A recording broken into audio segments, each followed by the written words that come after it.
Now, if there's anything that we've learned from this weekend in the A-League men's competition, it's that we can't write teams off. No one's a favourite. The ladder, we can't trust the ladder. It is absolute chaos at the moment. Teams are dropping, teams are jumping up. Let's talk about all the action right now. So after a few midweek games, the round did kick off on Thursday night. Newcastle Jets hosting Brisbane Roar. A fascinating game, as I mentioned, heading into this one. I wasn't really sure how this one was going to play out. Newcastle, a disappointing loss last week at home to Adelaide United for the Jets. And Brisbane Roar have been looking a little bit better. 3-0 win against Western Sydney Wanderers. I thought this game was pretty even overall. Brisbane creating some chances, didn't really manage to get too many shots on target.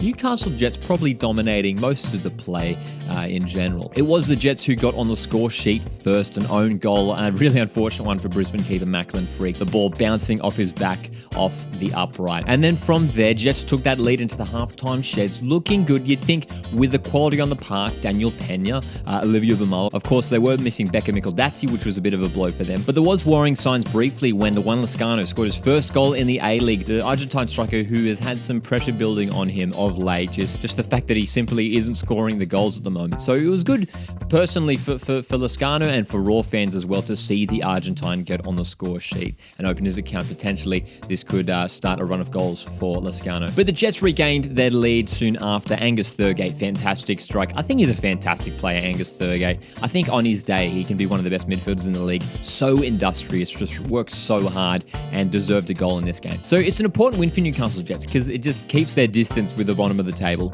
For Brisbane Roar, work still to be done for Warren Moon. They've just been a bit inconsistent late. The Roar, they'll win a game, they'll lose a game. They've got to find some consistency in that side. Friday night for me was maybe the game of the round. Adelaide United, Sydney FC at Cooper Stadium. I talked about it heading into this one. Expect Adelaide to come back regardless of what the scoreline is. They're going to attack the game late, and we saw that, man. There some drama. Of course, early on in the game, it was Elvis Campsober who got the goal scoring started. Of course, he's been in fantastic form, Elvis Campsober for Sydney FC.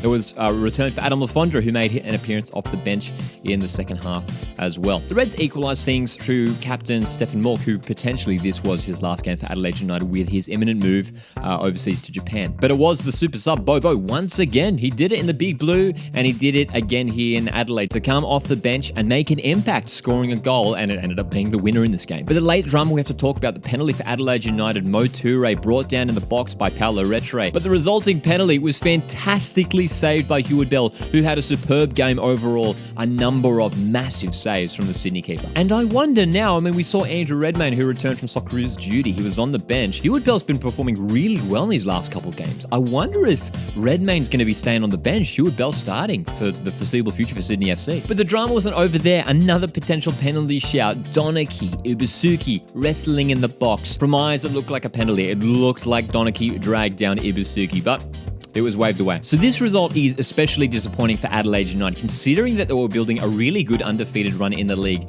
and, rising up the table. They got up to third position, were looking really good. Sydney FC, this win temporarily took them to top of the ladder, a massive one for the Sky Blues. But the result that did knock Sydney FC off the top of the ladder was the following game, Saturday afternoon, Western United, Western Sydney Wanderers, Mark Redan facing his former employers. And I just want to say, this was the most Western United game ever.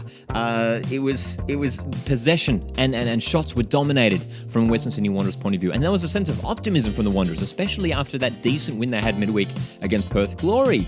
Things looking a bit more positive under Rudan. And look, it was overall pretty good from the Wanderers. They were building some good play.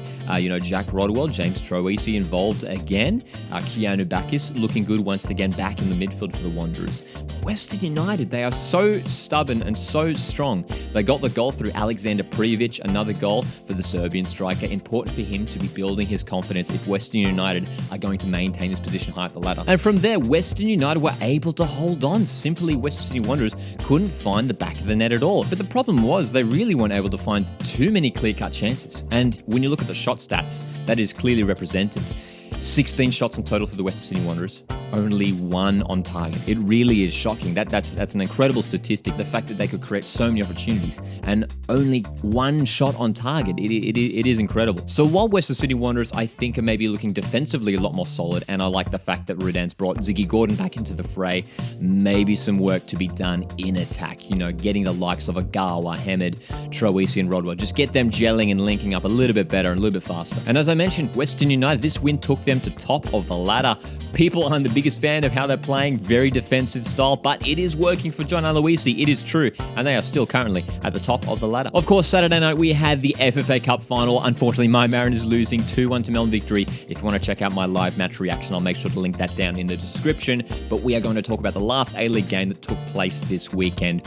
Wellington Phoenix playing Macarthur SC. Again, a really fascinating game because Wellington Phoenix were on a poor losing streak just prior to defeating Western United, the ladder leaders, last week.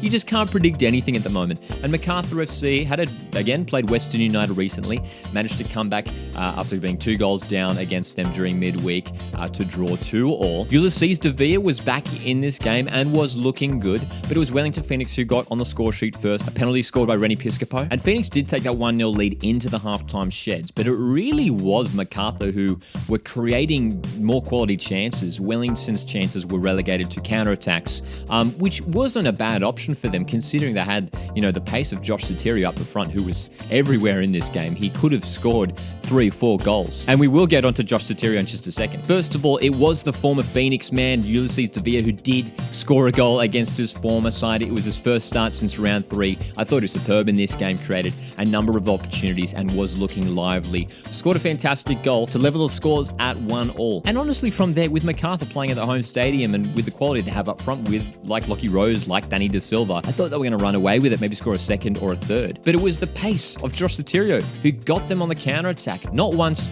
but twice. In quick succession, 71st, 78th minute, Josh Sotirio banging in the goals. And ultimately consolidating a hugely important win for Wellington Phoenix, who now go 2 wins on the trot in the A-League. This result lifted them from bottom of the ladder to now 7th. It just goes to show how hectic things are in the A-League men's competition at the moment. If you get on a run of games, you can make a massive jump in the ladder. Of course, it goes without saying, there's still so many teams that need to make up games. So we do have to take that into consideration. But still, it's really exciting viewing at the moment in the A-League men's competition. Which result surprised you? Which players surprised you? Let your thoughts known down in the comments section. If you have enjoyed this video and you want to see more A-League discussion, feel free to leave a like on this video. It does help me out a lot. And subscribe if you want to stick around for more. My name's Lockie. This has been the Coast Watch, and I'll see you guys in the next video.